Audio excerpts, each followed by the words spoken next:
guess, recognize that when we try to apply too much control in our lives, we end up actually kind of losing a bit of control, and that's the acceptance that we can't be in control of everything. I came up with a good one the other day, even if I do say so myself. Even if I do say so myself. Toot your own horn. Yeah, well, occasionally one's got to toot their own horn, haven't they, you know what I mean? But it was all about like a bar of soap, right? So a bar of soap that we hold in our hands, we need it, to have enough control over it in order to wash ourselves while having a shower, let's say, yeah?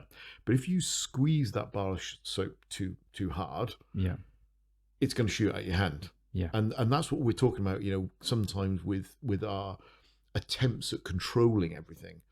And the reality is that the more we try to control and the less control that we have, the more stressed we often get, often the more, stress hormones we start to pump into our bodies, and the more we narrow our focus into whatever's bothering us.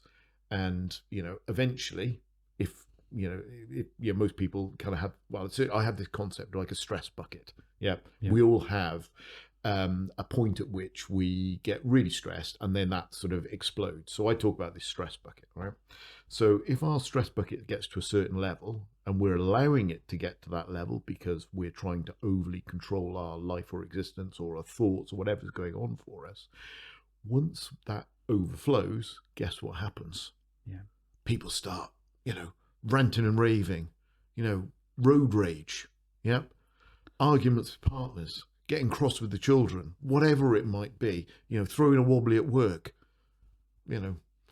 swearing at a customer. Who knows? It could be again, a myriad of things. No, you haven't sworn at me yet, but I'm sure it's only a matter of time. I know some customers are more difficult than others, aren't they, Byron? So, I do accept that. Maybe. But the whole point of this is that what we're trying to do is, I guess, recognize that when we try to apply too much control in our lives, we end up actually kind of losing a bit of control. We end up stressing ourselves more. So we're producing more stress hormones. And, eventually the bucket overflows and we explode. And, the consequences can be quite severe potentially. Yeah.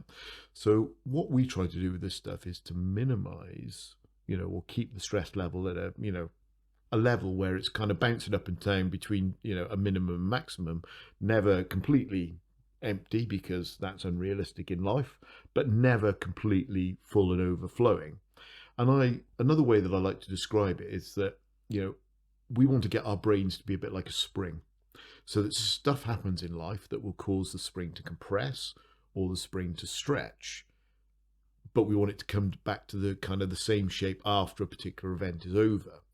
The reality is that for a lot of people who might have a kind of relatively easy life up to a point, go through a stressful experience, because they've never cultivated any resilience or psychological flexibility, actually their brains are a bit more like glass, something that can fracture in response to that particular event.